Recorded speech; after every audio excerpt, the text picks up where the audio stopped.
This. History is carefully crafted. Any evidence proving Egyptology. Whoa, wait, what? It's all lies? Welcome back to debunking terrible conspiracy theories that don't make any sense. Let's get into this. This video would have you believe the Sphinx is built on top of the Hall of Records. This is a legendary place in which the true origins of humanity are located. Now, this guy used actual scientific evidence to prove that this chamber exists, and also actual geologic evidence to prove that the Sphinx is far older than anyone says it is and was actually built by an alien race. Unfortunately, all of the evidence presented holds less water than a gerbil's bladder. So the first argument is this, the erosion along the base of the Sphinx. This guy points out that the Sahara has been dry for 5,000 years, so how could there be water erosion at the base of the Sphinx? Now, because he doesn't actually show you what he's talking about, I'll do it for you. This is the erosion in question. And guess what?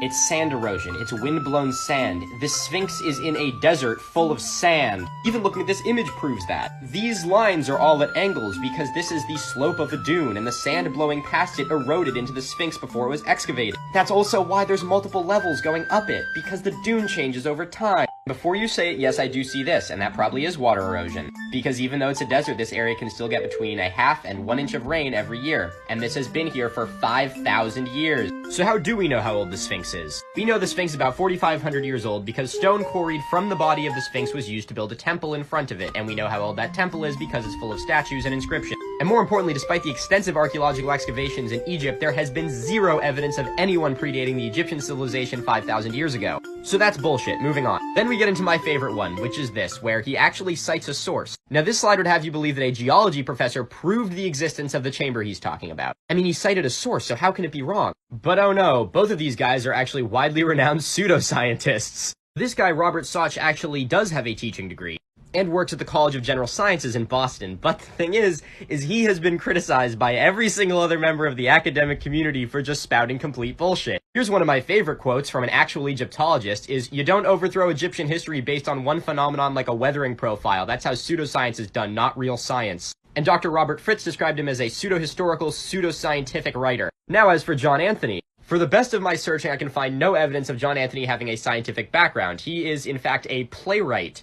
And he began his career as, I shit you not, a science fiction author. Now, they actually tried to prove the discovery of this cavern by drilling into the Sphinx, but of course this guy's not going to tell you about that because it turned out that it was just a naturally occurring cavity in the ground. And they used a 7-meter-long drill through the paw of the Sphinx to do it. Alright, final evidence lightning round, let's go. Here's a random picture to seem scientific, and another, and a third one, really hammering it home. Almost like Egyptians knew what geometry was. Here's a random hypothetical. This is a volcanic rock outcropping that looks vaguely similar. And this is also a naturally occurring feature caused by wind erosion, but we've already established he doesn't know what that fucking is. Ooh, wind erosion lines. Keep tagging me and stuff like this, because I'm living for it. Oh my god, am I the Sphinx? The mystery of Easter Island that you most likely do not know about.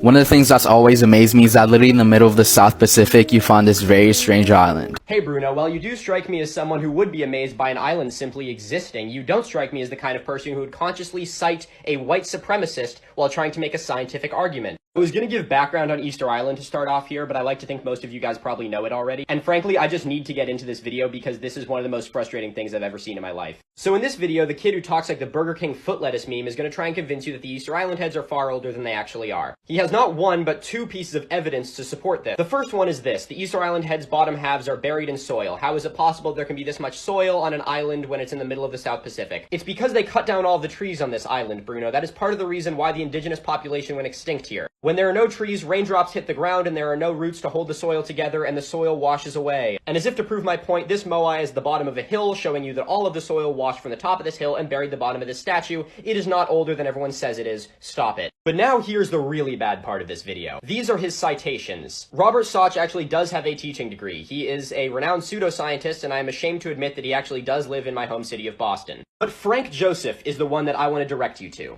A topic that I'm really passionate about is that a lot of these ancient alien pseudoscientific beliefs are actually rooted in racism and were started by eugenicists. And this is a great example of that because this guy is citing him. So firstly, Frank Joseph is not a single credible scientific source. He has videos about Atlantis, the destruction of Atlantis, pyramids of rock, lake, lost treasure of king. It's all just a bunch of bullshit. His birth name is actually Francis Joseph Collins. And in the 1970s, he founded the National Socialist Party of America. Yes, that National Socialist Party. Don't believe me? Check this out. Hey Bruno, this is the guy you're citing. I'm blocking out both of these, but you know exactly what they are, and this is the guy that you're citing in your scientific paper. Before he was the leader of the aforementioned group, he got his start as the leader of the Socialist White People's Party. You'll notice that there are no ancient aliens theories revolving around Europe, and that is because it was started by people who wanted to justify the fact that Europeans were better than the rest of the world. Now, I know I'm gonna get comments about this being like, oh no, dude, it's not that bad, but please do comment about it, because I would love to talk about it more. Alright, now I'm just pissed off. Let's just fucking lightning round the rest of the bullshit he says in this video. Why is there a head incorporated in this wall? This must have been built by a far older civilization and was just reused. No, Bruno, it's because if you lived on an island with limited resources and you went through the effort of quarrying a gigantic piece of volcanic stone and it didn't look quite good enough to use as a statue, you can be damn sure you're gonna recycle it. And this last part is just so bad that I didn't even count it as evidence, so let's go. Starts the bullshit of these are found all over the world, so it must be aliens that taught them to do it. Here's 3 examples. Here's another example from a different place. And of course this one, and these ones which aren't even statues, they are coffins. Then he ends by pointing out that all 4 of them have hands. Bruno, of course we all built statues that look like people, because we all look pretty fucking similar. It's like the one thing we have in common. Please tag Bruno in this because I want him to know how destructive his bullshit is. While your commute to and from work may suck, have you ever had to worry about mammoths? Today we are going to be looking at a very small window of archaeological history based around these 2 individuals. This mile-long trail of footprints in the ancient mud of the American Southwest is able to relay a story that took place thousands of years ago. This discovery was found in New Mexico, the demilitarized zone between Arizona and Texas. This is White Sands National Monument, an enormous desert of gypsum which is located in southern New Mexico, and frankly it has such an amazing geologic history that I would love to cover it but don't have time to do it here. So instead I'll show you this picture of 19-year-old me where I look like a lost vagrant child. Look at that hair. All you need to know for this story is that the White Sands Desert was once home to a place called Lake Otero, which I've also heard pronounced Otro and Otero, but predominantly Otero, so that's what I'm gonna go with. This unfortunately low-quality image shows the boundaries of that lake and the White Sands Desert above it. These prints were found along the shores of the ancient Lake Otero and were left behind in the soft gypsum mud. They stretch for nearly 1 mile through the desert and follow a journey and return journey of 2 individuals. The first of these individuals had a size 6 foot, but we don't know whether or not they were male or female. But the second individual had very small feet. Small enough that it was likely that they were less than 2 years old. While in this image you can see the 2 prints next to each other, there are times on their journey where the small prints disappear. And at these times, the left foot of the adult is found to be a little bit more depressed into the sediments of the lake, which archaeologists have interpreted as suggesting that the adult would pick up the child and carry them for a short distance on their journey. But these prints suggest that their stroll was anything but leisurely. Distance between the prints suggests that these 2 were moving at around 4 miles an hour, which is decently fast, especially for when you're walking with a 2-year-old child. The evidence for their hastiness is also supported by the fact that the adult was clearly picking up the child in most likely an effort to move faster. There are also points along their way where their fossilized footprints are smudged, meaning that they had slipped and stumbled on their way. And this artist's representation here actually shows one of the theories as to why, and that's right here. Up until about 10,000 years ago, the United States was home to the mammoth. Now, while these herbivorous beasts obviously didn't hunt humans, they were still large enough that they would have posed a huge threat to a parent and infant walking across an open plain. We know that not only were they in this area, but they were in this area at the exact same time that these individuals were walking through. The prints of a bull mammoth can be found that overlap on the exact trail of these humans in between their journey out and journey back, meaning that some point within an hour after the humans had walked by, a bull mammoth had walked through the area as well. Along with this, there's also evidence of them interacting with giant ground sloths. This image actually shows a human footprint inside the print of a giant ground sloth. And since this mud dried pretty quick, that means that these weren't all that far apart. But the part that we don't have answers for is why the footprints of the infant are not present on the return trip.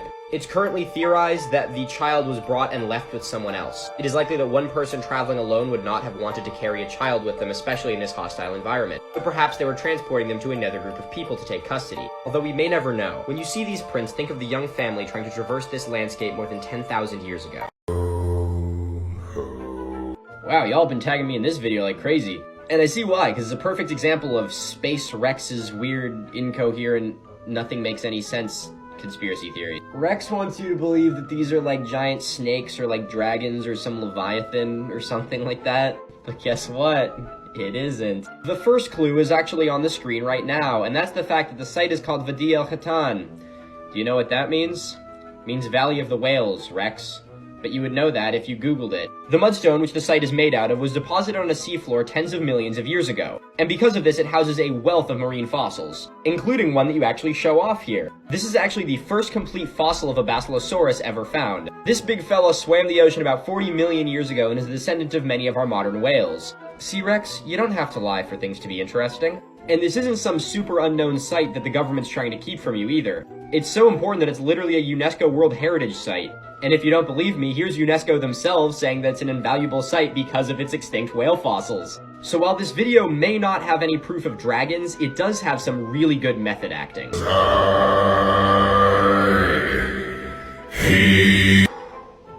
Powerful stuff, man. Daniel Day-Lewis would be proud. Because I lie and sign myself to lies! If you hate Ancient Aliens theories as much as I do, then you're gonna love this. I'm going to be making an entire series breaking down Ancient Aliens theories in depth, with videos that are a little bit more structured and a whole lot longer. And I want to tackle some actual big names as well, like the Ancient Aliens TV show, sponsored by the History Channel. Since I'm confined to 3 minutes here, I'll be posting those on YouTube, so check that out in my profile. And now I have to clean my room so I can actually film those videos in here. Because it was made of volcanic material. However, no other evidence showed that it could actually be a volcano. So the only evidence that Devil's Tower was once a volcano is that it's made out of volcanic material. But other than the fact that it is literally made out of volcano, there is no other evidence that it was once a volcano. You know what time it is, y'all.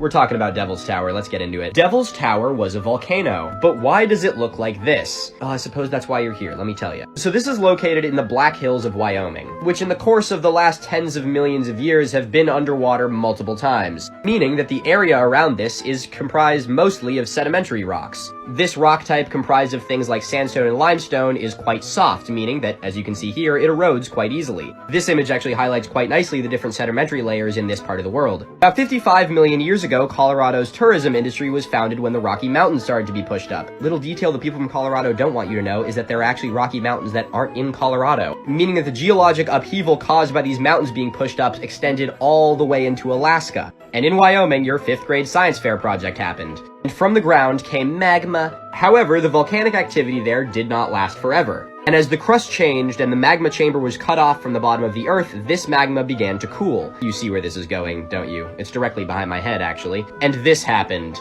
Magma cooled into igneous stone in a feature known as an igneous intrusion. However, it was still surrounded by the very soft sedimentary stone that had been deposited earlier. And much like a spectacular geologic jello shot, as the casing was removed, it revealed this. There are still multiple running theories about what type of volcano this feature came from. This feature right here is the one that I just showed you. There are also theories like this one and the one above it that the magma chamber never even breached the surface. But what we do know for sure is that it was a volcano. But why does it look like that? This is my favorite part. The Devil's Tower is an enormous example of columnar jointing, which is a very specific and difficult to achieve geologic process which creates these hexagonal columns. This very unique and bizarre feature only happens to magma which cools very, very slowly underground. As the magma cools, it will contract and change shape.